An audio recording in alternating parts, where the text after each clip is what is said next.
Abra sua Bíblia no Salmo 73. Eu quero falar um pouco sobre o perigo de estarmos desviados na casa de Deus. Você sabia que tem desviado, irmão, que canta, tem desviado que prega, tem desviado que adora, tem desviado que está aqui, mas o coração dele já saiu dos caminhos do Senhor faz muito tempo. Quando os pés de alguém se desviam da casa de Deus, o coração dele já se desviou faz tempo. E alguns de nós têm dificuldade de compreender isso. No decorrer dessa trajetória de fé, a gente vai percebendo algumas coisas.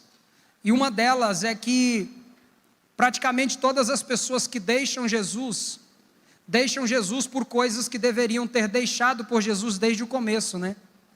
Aceitaram a Cristo, entenderam o Evangelho, Deus pediu para que entregasse tudo, mas algumas coisas ficaram ali dentro guardadinhas, né?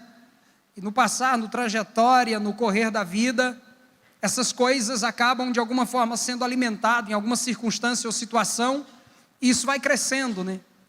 E às vezes nós somos tão mentirosos e mentimos tantos para nós mesmos, que nós conseguimos às vezes converter esses sentimentos no nosso coração até em virtudes, pelo menos do ponto de vista que parece ser. E às vezes queremos que Deus concorde com muita coisa que a gente carrega dentro de nós.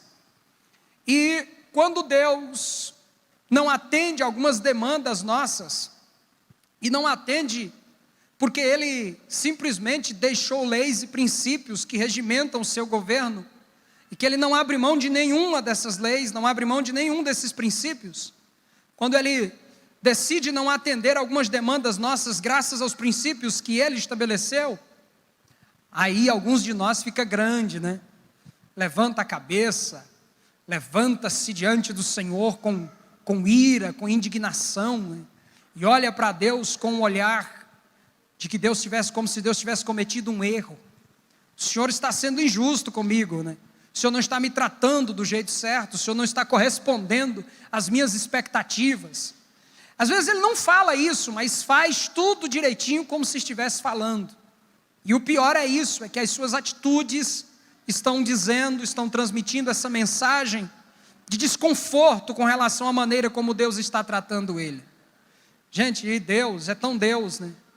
Que Ele sabe exatamente quem nós somos, e nos trata como quem nós somos, e não como quem falamos que somos. Deus conhece a realidade do nosso coração. Ele nos trata com um diagnóstico preciso que Ele vê dentro de nós. Nós precisamos, irmãos, entender que culto, oração, adoração, louvor, não é para converter Deus às nossas conveniências, mas sim para que nós nos convertamos à vontade de Deus. Cada palavra que a gente canta, cada texto que nós lemos, cada momento de oração, nós vamos nos alinhando, nós vamos nos moldando, nós vamos nos tornando aquilo que Deus sempre sonhou para nós. E se nós resistirmos a Deus, nós vamos nos quebrar. Como Jeremias 18, resiste e se quebra, resiste e se quebra, resiste e se quebra. Muita gente que entre nós está quebrada e já se quebrou de muitas formas e quebra todo dia, porque todo dia resiste. Porque maior é as mãos de Deus do que as nossas conveniências, do que a nossa força. A Bíblia diz em Isaías capítulo 64, eu sou o oleiro. Na verdade, Isaías quem fala, nós somos o barro e tu és o oleiro, todos nós somos obras das tuas mãos. Então Deus é quem é grande. Você pode dizer amém por isso? Amém. Então eu quero falar com vocês sobre esse personagem da Bíblia, Asaf, que foi um dos salmistas mais importantes nos seus dias. Para que você tenha uma ideia da importância de Asaf, você nota, por exemplo, que o Salmo 72 finaliza dizendo assim, findam aqui as orações de Davi, filho de Jessé. E é evidente que acredita-se que após isto há outros salmos que têm sua autoria ligada a Davi, mas os judeus se preocupam em mostrar a partir disto que Asaf foi, após Davi, um dos salmistas mais importantes para os judeus na composição dos hinos, das músicas do culto judaico. E este servo de Deus, irmãos, ele representava uma série de fatores que estão relacionados à nossa vida com Deus. O primeiro é o elemento da consagração. Porque Asaf foi a sua vida foi totalmente dedicada à casa de Deus. A sua vida foi entregue ao serviço da casa de Deus, à diaconia, ao servir a Deus com os seus dons, ao servir a Deus com o seu tempo, com a sua energia, com a sua força. Ele também representa para nós uma das coisas que é mais íntima na nossa vida, que é a questão do culto. Porque culto não é apenas um momento de louvor na igreja, culto é cultura, né? Culto é cultivo, culto é estilo de vida. Aquilo que nós falamos aqui representa o que nós vivemos em casa, ou pelo menos tem que representar, tem que estar relacionado ao que nós vivemos na família, no trabalho, por onde caminhamos. É por isso, irmãos, que todas as vezes que nós cantamos, nós precisamos cantar com o coração e com a mente.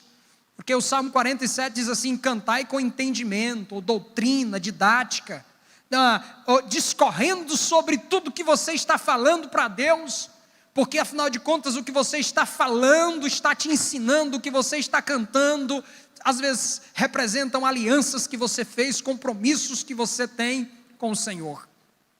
E esse servo de Deus representa tudo isso, ele tem valor para nós no âmbito de uma vida consagrada, ele tem valor para nós de um âmbito de uma vida de culto, de cultivo, de adoração. Já imaginou um crente que passa praticamente todo o seu tempo buscando a Deus, todo o seu tempo lendo a Bíblia, todo o seu tempo escrevendo hinos, todo o seu tempo cantando, todo o seu tempo servindo a Deus na casa de Deus, que decidiu entregar os seus dons e talentos ao Senhor, para que o Senhor fizesse dele um instrumento de louvor? É esse servo de Deus aqui. Mas, irmãos, ele, no decorrer dessa trajetória, ele experimentou algumas crises. E essas crises são as crises que eu vou falar aqui, que está aí no Salmo 73. Nessas crises ele também teve uma experiência profunda com Deus. O Salmo 73, na verdade, é um testemunho. É como se Asaf chegasse aqui hoje, pegasse o microfone e dissesse: olha, irmãos, eu tenho uma coisa para dizer para vocês. Verdadeiramente bom é Deus para com Israel e para com os limpos de coração. Quanto a mim, os meus pés quase que se desviaram, pouco faltou para que escorregassem os meus passos, pois eu tinha inveja dos soberbos ao ver a prosperidade dos ímpios, porque não há apertos na sua morte, mas firme está na sua força. Não se acham em trabalhos como outra gente, nem são afligidos como outros homens. Pelo que a soberba os cercam como um colar, vestem-se de violência como de um adorno. Os olhos deles estão inchados de gordura e superabundam as imaginações do seu coração. São corrompidos, tratam maliciosamente de opressão, falam arrogantemente, erguem a sua boca contra os céus e a sua língua percorre a terra. Pelo que o seu povo volta aqui e águas de copo cheio se lhes espremem. E dizem: como o sabe Deus? Ou há conhecimento no Altíssimo? Eis que estes são os ímpios, todavia estão sempre em segurança e se lhes aumentam as riquezas. Na verdade que em vão tenho purificado o meu coração e lavado as minhas mãos na inocência. Olha a leitura que ele fazia de si mesmo, né? Eu tenho purificado o meu coração e lavado as minhas mãos na inocência. Todo dia tenho sido afligido e castigado cada manhã. Olha o conceito que ele carregava em seu coração de uma vida de santidade. Olha o que ele tinha na sua mente de uma vida devocional. Ele estava vivendo uma luta contra as práticas do pecado, e o nome que ele dava a isso era: eu tenho sido afligido e castigado cada manhã. Se eu dissesse também falarei assim, ou seja, se for me comportar como procede o ímpio, eis que ofenderia a geração dos teus filhos. Quando pensava em compreender isto, fiquei sobremodo perturbado. Ele está dando testemunho, dizendo: irmãos, eu estava tendo dificuldade de compreender como é que o ímpio faz piadas no nome de Deus, Como é que o ímpio vive uma vida profana, leviana, imoral, constrói altares a pseudos-deuses, mas ao mesmo tempo eles têm a vida dos sonhos. Eles têm casa, carro, dinheiro, vivem a vida que querem, que bem querem. Enquanto que a minha vida é na presença de Deus, eu tenho purificado o meu coração, lavado as mãos na inocência, e tenho sido afligido e castigado cada manhã. Na leitura que ele faz, versículo 15, ele diz assim: olha, se eu falar, proceder semelhante ao ímpio, eu não posso, porque se fizer assim, vou ofender os filhos de Deus, eu vou ferir aqueles que me assistem, eu vou machucar aqueles que estão diante de mim e que assistem o meu ministério. Então, em nome dos filhos de Deus, eu preciso me comportar de uma forma que vem ali sustentar o padrão da fé que nós defendemos, da mensagem que nós pregamos. Ele disse, versículo 17, diz, olha, enquanto eu estava tentando compreender tudo isso, eu fiquei perturbado. Ele teve ali uma crise, porque ele olhava para o ímpio e dizia, o ímpio vive a impiedade e prospera. Eu sou um crente espiritual, né? Eu sou um crente abençoado e vivo aqui passando por aflições e por dificuldade. Irmão, esse negócio mexeu tanto com a cabeça dele, que ele diz assim, olha, versículo 1, versículo 2, os meus pés quase se desviaram.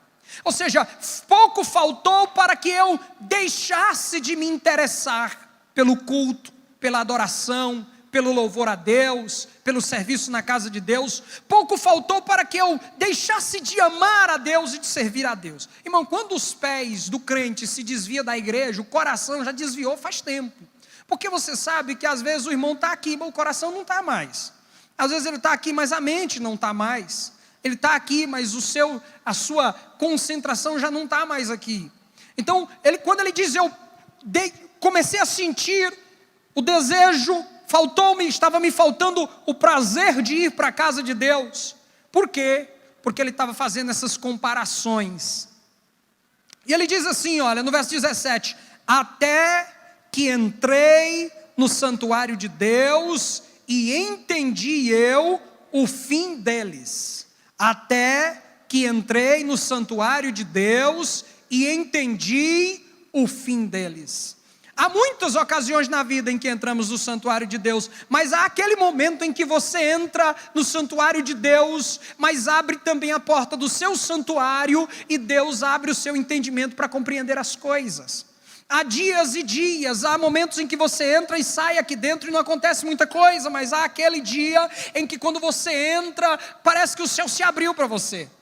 Há aquele dia em que você entra e parece que as coisas funcionam, e isso não tem a ver com Deus, isso tem a ver com você. Tem a ver com o seu interesse em compreender, porque o nosso maior problema é que nós enchemos o nosso coração de argumentos e nós não queremos compreender os caminhos do Senhor. Nós não queremos ficar refletindo qual é a realidade que nós estamos vivendo. Ao contrário disso, nós queremos pregar para Deus. Irmão, não sei se você já pregou para Deus, mas eu já preguei. Eu já tentei pregar sermões para Deus. Eu já tentei mostrar para Deus, à luz da Bíblia, que eu estava certo. Não que ele estava errado, mas que eu estava certo. Quantas vezes a gente quer argumentar ali, mostrando, Senhor, a tua palavra diz, né? Só que a palavra dele diz outras coisas, e às vezes nós esquecemos das outras coisas, para nos lembrar daquilo que é conveniente, daquilo que tem a ver com o que queremos. Então, irmão, e quando ele faz essa leitura, no verso 18 ele diz assim, certamente tu os pusestes em lugares escorregadios, tu o lanças em destruição. Quando ele entrou no santuário de Deus, naquela ocasião em que a sua mente se abriu, ele pôde contemplar o caminho que a impiedade estava levando. Ele pôde ver o abismo de trevas que era o inferno. Ele pôde perceber o abismo de trevas que era a vida de impiedade. Jonathan Edwards fala desse versículo, falava naquele sermão Pecadores na Mão do Deus Irado. Ele dizia, olha, quem está sobre um lugar escorregadio não precisa de empurrão, basta o peso do próprio corpo para cair no abismo que está diante de si, porque essa é a vida do ímpio, essa é a vida de quem não tem Deus. Por mais aparentemente bem, ou por mais que pareça estar bem, ele está indo para um lugar tão terrível, ele está indo para um lugar tão terrível que é o inferno, o abismo, que nada compensa o seu estilo de vida. Não compensaria nada nesta terra se o final desse trajeto for o inferno. Não compensa nenhum prazer, nenhuma experiência aparentemente boa, não compensa se o final da jornada for o inferno, não compensa. Então ele teve essa leitura na casa de Deus, e ele diz assim, olha, como eles caem em desolação, quase num momento ficam totalmente consumidos de terrores, como faz com um sonho o que acorda, assim, ó Senhor, quando acordares, desprezarás a aparência deles. Assim o meu coração se azedou, sinto picadas nos meus rins, assim me embruteci e nada sabia, era como animal perante ti. Todavia estou de contínuo contigo, tu me segurastes pela tua mão direita. Guiar-me-ás com o teu conselho e depois me receberás em glória. A quem tenho eu no céu senão a ti? E na terra não há quem eu deseje além de ti. A minha carne e o meu coração desfalecem, mas Deus é a fortaleza do meu coração e a minha porção para sempre. Pois eis que os que se alongam de ti perecerão. Tu tens destruído todos aqueles que apostatando se desviam de ti. Mas para mim, bom é aproximar-me de Deus, pois a minha confiança no Senhor Deus para anunciar todas as suas obras. Vocês podem dizer amém aí? Amém. Então, seguinte. Quando esse crente teve essa experiência, ele deixou a lição para nós. E depois de fazer a leitura deste salmo, eu fico pensando, o que a gente pode aprender aqui, né? E eu acredito que dá para a gente extrair algumas lições. E a primeira lição que eu quero que você guarde no seu coração é a seguinte: nós devemos ter o cuidado para não construir uma santidade de comparação. Cuidado com uma santidade cuja base do crescimento e do desenvolvimento dela é a comparação com o outro. Não, irmão, é o seguinte, sou muito mais santo que os batistas. Por quê? Porque os batistas, eles não usam terno e gravata na hora da pregação. Já eu uso. Ô, santidade, hein? Irmãos, quando eu me converti, assim, eu era bem novo, tinha uns 15 anos de idade, eu pensava que para dormir a gente tinha que dormir de roupa, porque se Jesus voltasse, se eu tivesse pelado, eu ia ficar. Então eu dormia de calça e camisa. Agora imagine como é que era o meu nível de reflexão. Esses dias um irmão me falou, Zé Wanderson, vamos jogar uma bola. Eu digo, jogo bola não, que é crente. Porque naquele tempo, quando eu converti, não se jogava bola. Aí eu falei, irmão, não estou brincando, não sou tão crente assim não. Só que é o seguinte, daquele tempo era para mim ter aprendido a jogar bola. Agora hoje eu não vou mexer com a bola, porque para ficar ruim como eu ia ficar no começo, eu vou demorar muito. Então larga de mão, né? Agora, santidade de comparação é aquela em que você deixa algumas coisas e passa a exigir que todo mundo deixe também. É aquela em que você é cobrado em algumas áreas e começa a pensar que todo mundo tem que ser cobrado na mesma área que você. É aquela santidade em que você vive uma vida comparada e equiparada ao outro. Esse camarada aqui, ele achava que era mais crente do que quem estava no mundo. Ele achava que ele era mais espiritual do que quem falava coisas desagradáveis diante de Deus. Ele dizia acerca de si mesmo, o meu coração é puro, e as minhas mãos são lavadas na inocência. Não existe nada pior do que você estar doente e essa doença estar disfarçada de espiritualidade. Porque como é que você vai lidar com alguém cujo coração está machucado, mas a cobertura sobre ele é a cobertura da santidade? Dá trabalho. Quando Nicodemos chegou para Jesus, ele falou: nós, não falava de si mesmo, a comunidade da qual fazemos parte, eu sou príncipe, nós bem sabemos que és mestre vindo de Deus, e que ninguém pode fazer os sinais que tu fazes, se Deus não for com ele. Jesus olhou para Nicodemos e disse: tu precisa nascer de novo. O camarada olhou e falou assim: eu que sei a lei desde pequeno, olha a minha idade, eu vou nascer de novo. Eu disse: não é só você não, é você e a comunidade toda que você representa. Necessário vos é nascer de novo. E olha, irmão, Jesus não disse isso nem para a samaritana, Jesus não disse isso para a adúltera de João 8, não disse isso para o cego Bartimeu, não disse isso para o Zaqueu. Sabe por que Jesus não disse isso para eles? Porque isso é o que eles estavam pedindo no dia que viram Jesus: dá uma oportunidade para mim começar do zero. Agora aquele homem não, aquele homem se achava alguém exemplo para todos, e Jesus disse: se você não começar do zero, não cabe no reino de Deus. Muita gente fazendo coisas para Deus, mas no reino de Deus não está, exatamente porque o conceito de santidade dele é baseado em uma comparação do posso, não posso. Tem gente que pensa que vida com Deus é uma lista de não posso isso, não posso aquilo, não posso isso, não posso aquilo, não devo, não faço. Quando na realidade, uma vida com Deus é uma lista do posso. Posso todas as coisas daquele que me fortalece. Posso vencer o pecado através de uma vida no Espírito. Posso viver sem usar drogas. Posso viver sem viver imoralidade. Posso viver com Deus sem me corromper. Posso viver com Deus sem me entregar ao vício, porque Jesus me dá força pelo poder do Espírito Santo. Dessa santidade de comparação, um prejuízo terrível. E Asaf vai nos ensinar aqui que não adianta nós construirmos este nível de santidade. Qual é o caminho para a santidade bíblica? Eu vou lhe dizer: é o amor.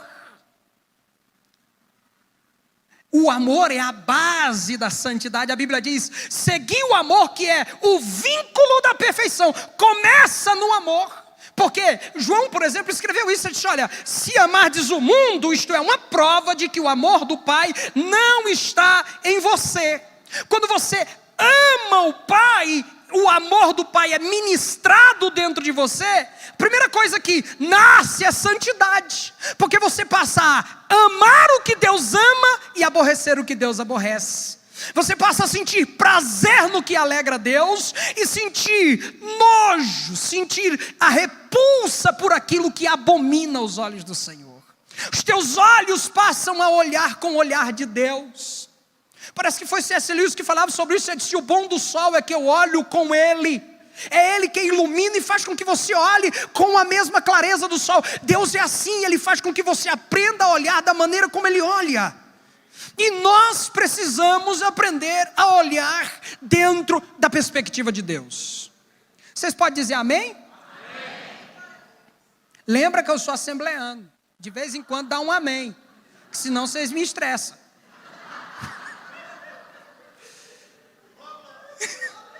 Aí, ó, glória a Deus. E outra coisa, está cheio de assembleano aqui que já virou batista, porque não tem lógica depois de tanto tempo vindo aqui.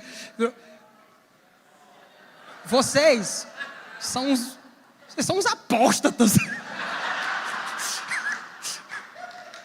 Entendeu?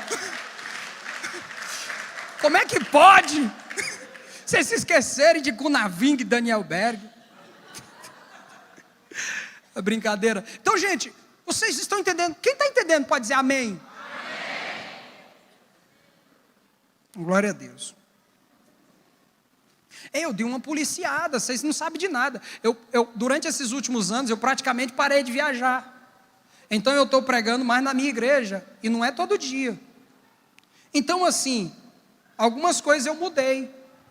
Pelo menos eu acho, né? Vamos lá. Então, em primeiro lugar, toda santidade, essa construção de santidade por comparação é um perigo. Irmão, aquele que se acha santo, ao invés de carregar bálsamo, pão e alimento, o que ele carrega é pedra.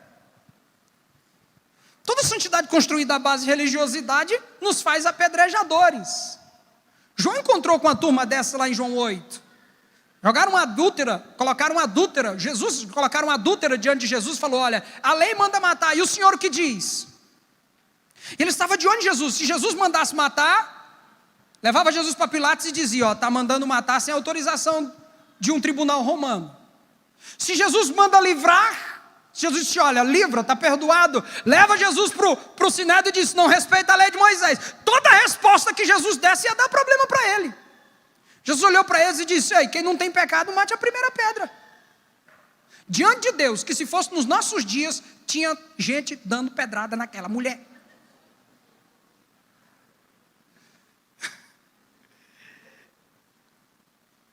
Irmão, você sabe que a palavra ali, Barclay, ele traduziu aquela palavra, o pecado, como Jesus descreveu.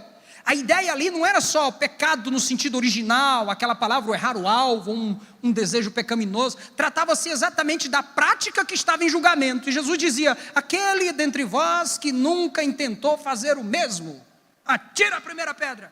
Sabe por quê? Barclay explicou, ele disse: olha, nós somos tão cínicos, que nós temos o costume, a habilidade, a facilidade de julgar as pessoas que fazem as coisas que nós queremos fazer e não fazemos. A gente gosta de apedrejar normalmente aqueles que praticam os desejos mais profundos do nosso coração. É aquele filho mais velho julgando o mais novo pela janela: meu pai, ele foi lá e se prostituiu. Não diz o texto que ele se prostituiu. Quem pensava em prostituta era ele. Então a gente tem essa especialidade de construir essa santidade que nos faz julgar a espiritualidade das outras pessoas. Isso é um perigo. Só que, irmãos, quando se está nesse estado, se é tomado de uma consciência tão tremenda de que se está correto, que é seduzido por um espírito de rebelião. Escute isso aqui para você não esquecer. O espírito de rebelião, que é um ser que tem vida própria e que trabalha se aproveitando de algumas oportunidades, dentre elas exatamente estes conceitos, estes sofismas que construímos, e ele vê você falando por aí, ele consegue alimentar estas feridas dentro de você, de tal forma que você fica, como diz o salmista, embrutecido. Você fica tão convencido de que está certo, que não pesa a consciência, até quando abre a boca para falar o que não convém. Rebelião é um mal que não trabalha com consciência pesada.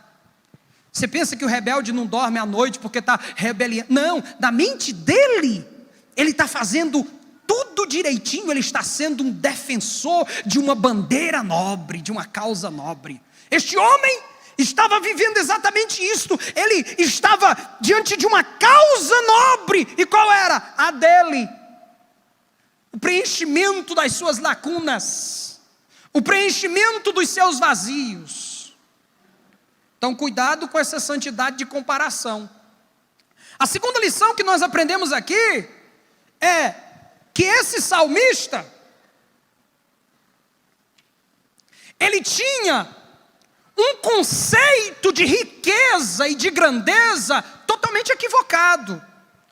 Isso evidente até o momento da experiência que tinha com Deus. Ele entendia que riqueza e grandeza estava associado às coisas deste mundo. Deixa eu fazer uma pergunta aqui essa noite. Se eu perguntar aqui para você, quem é a pessoa mais rica da cidade de Palmas? Eu pedi: levanta a mão, quem sabe? E você me dissesse: quem será que viria assim, na tua mente, assim, rapidamente? Pensa aí, no homem mais rico, a pessoa mais rica de Palmas. Vem na tua mente uma pessoa. Eu tenho certeza, escute, eu tenho certeza que nem todo mundo pensou o mesmo nome. E por que não? Não é só porque você tem um ciclo menor de amizades, mas é porque também esta leitura que nós fazemos está condicionada ao conceito de riqueza que nós carregamos. Como é que você entende a riqueza? Quem é a pessoa mais rica desta cidade? E como é que você entende que ela é a mais rica? Quais são os instrumentos que nós utilizamos para medir a riqueza de alguém? Esse salmista, por não compreender isso, desconsiderou o que foi aconselhado por Davi, no Salmo 37, ou melhor, no Salmo 37, um salmo correlacionado a esse é o 73, depois você lê o 37, Davi disse assim, não te indignes por causa dos malfeitores, nem tenha inveja dos que praticam iniquidade, porque cedo serão ceifados como a erva e murcharão como a verdura. Confia no Senhor e faz o bem, habitarás na terra e verdadeiramente serás alimentado. Deleita-te também no Senhor e Ele concederá o desejo do teu coração. Entrega o teu caminho ao Senhor, confia nele e Ele tudo fará. Ele fará sobressair a tua justiça como a luz e o teu juízo como o meio-dia. Descansa no Senhor, espera nele e não te indignes por causa daquele que prospera em seu caminho, por causa do homem que executa astutos intentos. Deixa a ira, abandona o furor, não te indignes para fazer o mal, porque os malfeitores serão desarraigados, mas aqueles que esperam no Senhor herdarão a terra, pois ainda um pouco e o ímpio não existirá. Olharás para o seu lugar e não aparecerá. Às vezes a pessoa que tu admira e pensa que é rico, está devendo até a mãe. Às vezes a pessoa que tu admira e pensa que é rico, tudo que ele tem é aparência. Sem falar que às vezes o que você olha para o outro e tem vontade de ter, às vezes o que ele vive, a vida que ele vive, o vazio que ele carrega, se você soubesse a profundidade dele, não estaria pensando nessas bobagens. Como é que se mede riqueza do ponto de vista da Bíblia? Eu vou dizer para você, Jesus ensinou isso. Mateus capítulo 6, a partir do versículo 24, ele disse, olha, cuidado com um problema espiritual, um Deus, um pseudo-Deus, Mamon, as riquezas deste mundo. Para quem pensa que dinheiro não é assunto espiritual. Não, dinheiro não tem nada a ver com espiritualidade. A Bíblia mostra que dinheiro é um assunto espiritual. Primeiro porque Jesus chama as riquezas de Mamon, um pseudo-deus que concorre com ele. Paulo diz que a avareza é idolatria, de forma que nosso culto está relacionado ao que nós possuímos e nós temos que ter cuidado com isso. Então Jesus disse, olha, os seus olhos são as janelas para todo o seu corpo, eles quem trazem luz ao seu corpo. Se os seus olhos forem trevas, todo o seu corpo será treva. Está dizendo, se a sua maneira de ver a vida, a leitura que você faz da vida for equivocada, você vai viver do mal entendido. Agora tem coisa pior do que uma vida, e principalmente ela na igreja, baseada no mal entendido. Tem coisa pior do que uma mentalidade mal formatada, com valores mundanizados, e aqui na casa de Deus, achando que Deus é conveniente com isso, que Deus compartilha com isso. Então Jesus disse, olha, não ajunteis tesouros na terra, porque na terra a traça e a ferrugem consomem, os ladrões minam e roubam. Antes ajuntais tesouros no céu, porque no céu nem a traça e nem a ferrugem consomem, nem os ladrões minam e nem roubam, e onde estiver o vosso tesouro estará o vosso coração. Tem duas coisas que Jesus ensina lá, irmão. Primeiro, aquilo que você ajunta no céu, ninguém pode tomar de você. E segundo, quanto mais você ajunta no céu, mais o seu coração estará ligado ao céu e vontade de ir para lá você tem. Você percebeu que muitas vezes a gente canta hino sobre a volta de Jesus, e o irmão diz, ele vem um dia, vai vir um dia. Na época, quando o meu neto estiver por aí, ele vem. Não há prazer em falar na volta de Jesus, não há prazer em cantar sobre Jesus, porque estamos construindo patrimônios e impérios aqui, e não estamos construindo nada lá, e como não temos nada lá, não há ansiedade por ver o que tem lá. Então, queridos, como é que você mede a riqueza de alguém? Deus mostrou isso, por exemplo, no livro de Jó. Em Jó capítulo 1, diz a Bíblia que Satanás chegou diante de Deus, e o Senhor disse: tu vem de rodear a terra, e passear, e ficar ali olhando a vida alheia. Tu tens observado o meu servo Jó, reto, temente a Deus, e se desvia do mal. Sabe como é o nome disso? Riqueza. Como é o nome disso? Riqueza. E Deus está dizendo: ninguém há na terra semelhante a ele. Só que na terra as pessoas louvam a Jó, evidente que por essas virtudes. Mas o que faz Jó grande na terra? Os camelos, as juntas de bois, os filhos e a família. Jó capítulo 1, verso 1, 2 e 3 fala desses 3 níveis de riqueza. Primeiro, esse que só Deus pode medir: reto, temente a Deus e se desvia do mal.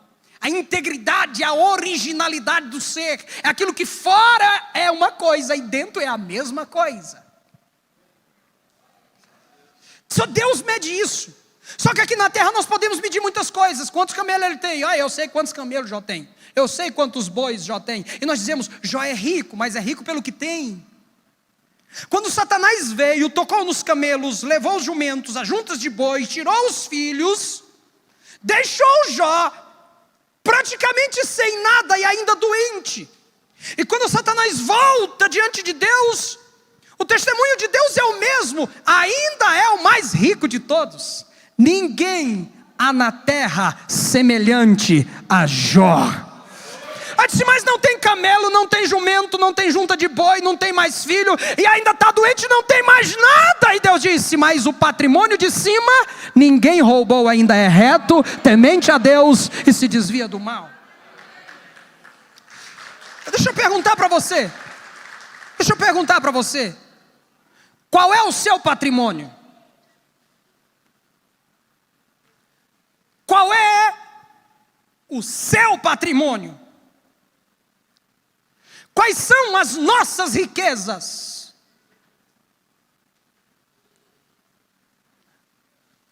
A vida passa e nós voamos.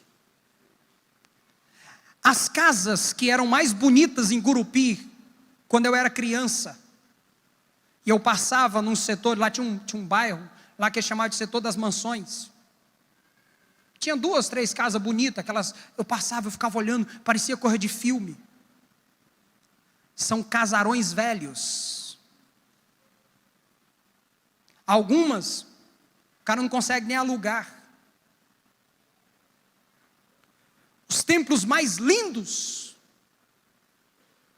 estão precisando de modernizar, de mudar, porque tudo mudou. As mulheres mais lindas das décadas passadas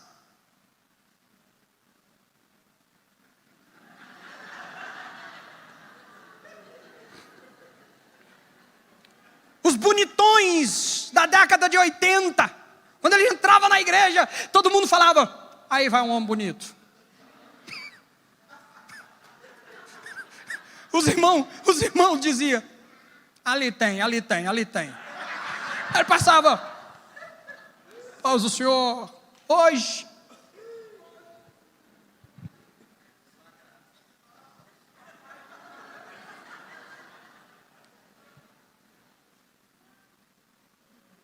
Tudo passa, irmãos. Tudo passa. O que permanece? O que fica? Às vezes a gente facilmente é levado, com facilidade. Você conhece um amigo rico que te chama para fazer uma viagem, você vai, vamos lá, vamos comigo. Ele te leva num lugar, mostra uns carros e um dinheiro, tu fica doidão. Meu Deus, eu quero. Os irmãos que faz uma viajada, dá uma viajada nos exterior, chega lá, quer ficar lá escondido. Deus, não quero voltar não. E os familiares: tu vem que dia? Não sei não, estou aqui pensando aqui e tal. E doidinho para ficar lá.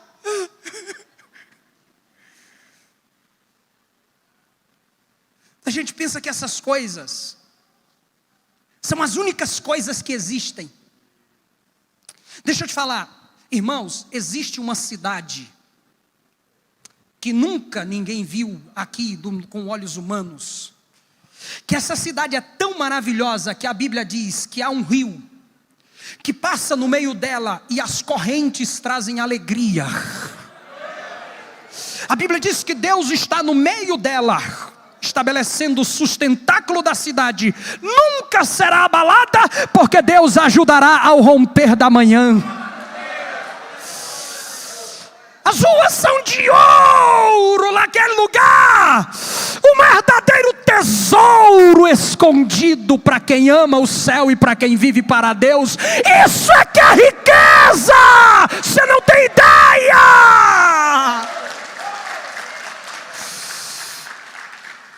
Para onde é que estão indo aqueles que vivem impiamente? Deixa eu te falar um pouco sobre o inferno. Ixi, vai falar do inferno? Vou. E o que eu vou falar, nem chega perto. Porque a gente pensa assim, inferno. Quando a gente era pequeno, eu me lembro que na época que eu era pequeno não, quando eu era criança, naquele tempo não tinha televisão em casa. Eu era por duas razões. Primeiro, que não podia, porque a doutrina não deixava. E segundo, porque não podia, porque a falta do dinheiro também não deixava. Aí o que eu ia fazer? Casa do colega, Dani, né? Só que o colega tinha que estar de boa com a gente, porque se não tivesse, porta na cara. Aí a gente assistia os filmes daquele tempo, os filmes dos caras que iam lá no inferno e não sei o quê. Aí chegava lá, tinha uns caras que é mais famoso do que os outros. Tem gente que pensa que chegar no inferno vai achar um traficantezão lá dominando uma área, o macumbeiro dominando outra. Irmão, não tem protagonista no inferno. Nós temos vários esquemas escatológicos, um diz uma coisa, outro diz outra coisa. O que eu sei que é real, tudo é real do ponto de vista bíblico, mas o que eu sei que não se pode questionar é que o inferno é um lugar tão ruim que nem Satanás vai ser protagonista lá. A pior coisa de alguém que vai para o inferno não é a má companhia. Porque alguém pensa, rapaz, eu nunca matei ninguém. Só que a salvação não vem por deixar de matar. Eu nunca fiz mal a ninguém, eu nunca me prostituí. Só que a salvação não vem por isso. A salvação é por uma única porta chamada Jesus, que é tão estreita que você só entra se seu eu ficar do lado de fora. Então você tenta passar abaixado, não dá. Pensa passar de lado, não dá. Aí você, como é que faz para entrar no céu? Jesus disse, olha, negue-se a si mesmo. Aí vai para o inferno. E quando chega lá, o que é pior? As trevas? Talvez sim. Mas o que eu acho que deve ser pior ali é que o inferno é uma caixa vazia, um vácuo na eternidade, onde você existe sem interagir com o Criador. Porque se o céu é céu, porque Deus está em todo lar, e você interage com o Criador em todos os ambientes, o inferno é inferno, porque Deus não está em nada lá, mesmo que seja onipresente, não há interação com o Criador. E você pode comparar, para você entender isso, olhe para a vida de quem tem Deus em sua casa e quem não tem.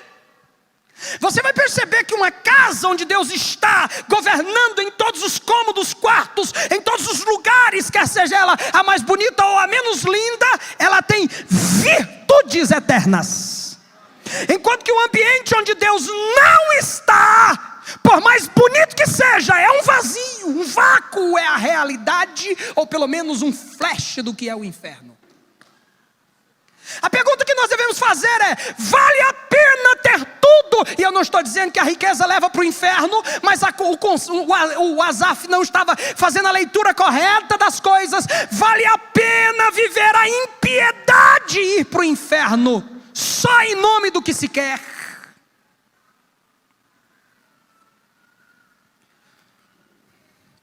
Deixa eu sorrir um pouco, vocês pensarem que eu estou bravo. Vale a pena ou não vale?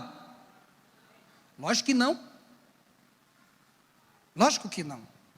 Então, ele estava conceituando riqueza, já vou concluir agora.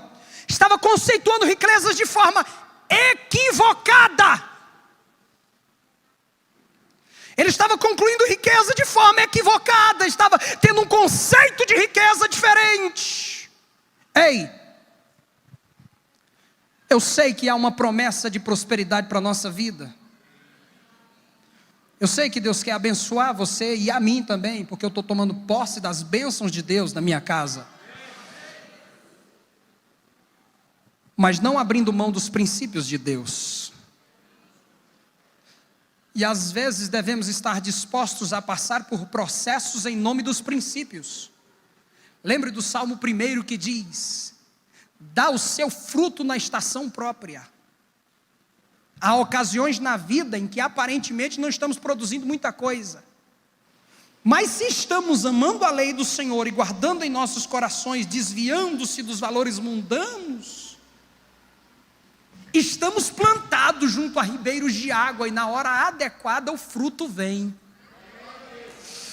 O resultado vem. E eu quero profetizar, eu como um bom assembleano, pregador pentecostal, eu quero entregar uma profecia aqui essa noite.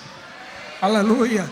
Vai fazendo o barulho, os mistérios aí, vai tocando para poder dar uma amolecida nesses corações endurecidos, que eu não sei o que é isso.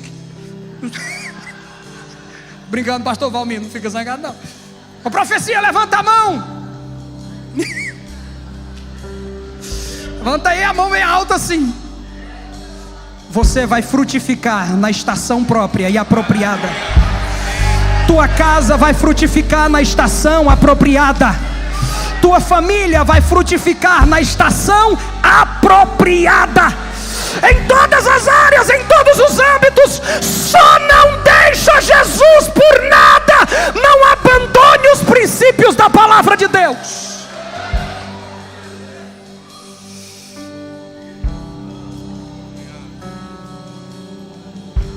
Em último lugar, qual é a lição que nós aprendemos aqui?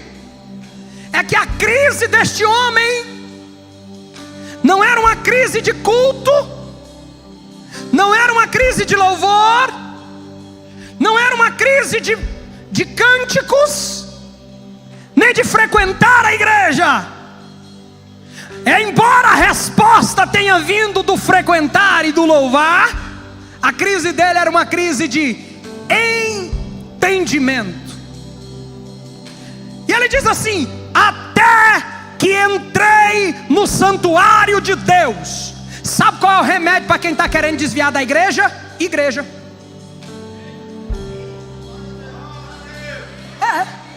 Não, eu estou fraco, eu estou querendo desviar da igreja. Então, meu irmão, tu não vai só à noite não, tu vai vir de manhã, tu vai vir na oração da madrugada, tu vai vir na escola dominical, tu vai vir à tarde, tu vai vir à noite, tu vai vir todo dia. Esse é o remédio. O quê?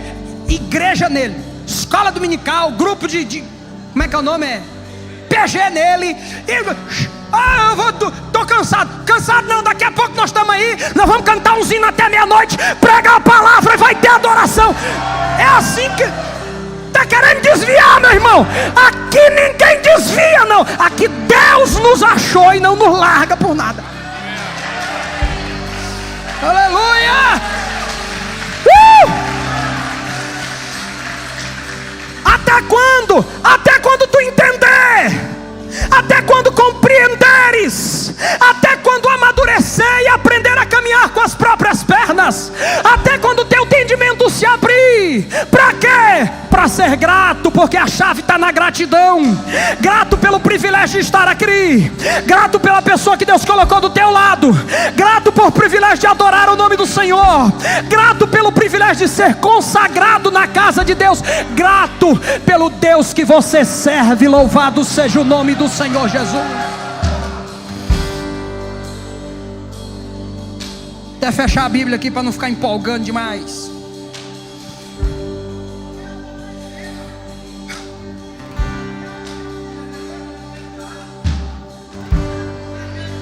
O meu é 9 horas. Aí vocês ficam só eu e vocês aqui, e aí depois não vai dar problema.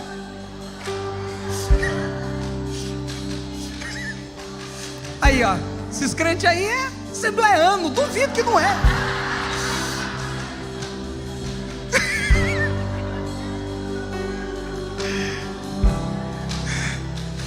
Levante as duas mãos para o céu e diga: esse ano vou ser crente, mas crente mesmo.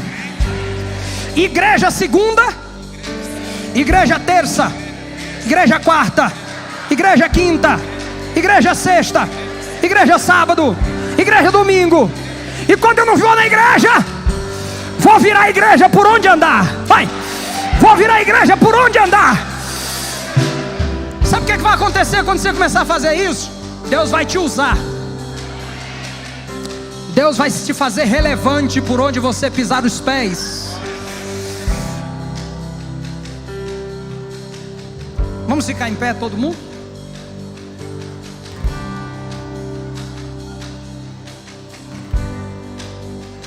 Você sabe qual é o meu medo? Só vamos colocar baixinho aqui que eu vou falar agora uns negócios aqui assustador. Para nós terminar. Olha o que ele diz aqui rapidão, ó. Só para você entender aqui o mistério. O mistério vem agora. Meu coração se azedou, sinto picadas nos meus rins, assim me embruteci e nada sabia. Era como um animal perante ti. Deus não precisou apontar para ele, ele mesmo viu. Irmãos, alguns de nós aprendem do jeito mais difícil fazer o diagnóstico correto de quem somos de verdade. Alguns de nós têm dificuldade de fazer a leitura correta de quem somos. E às vezes para aprender tem que ser do jeito mais difícil. A Bíblia diz em 1 Coríntios capítulo 5 verso 10 que vai chegar um dia que nós vamos comparecer diante de Deus. E a palavra comparecer ali é paneros, significa nos revelaremos. É mais ou menos isso aqui, ó.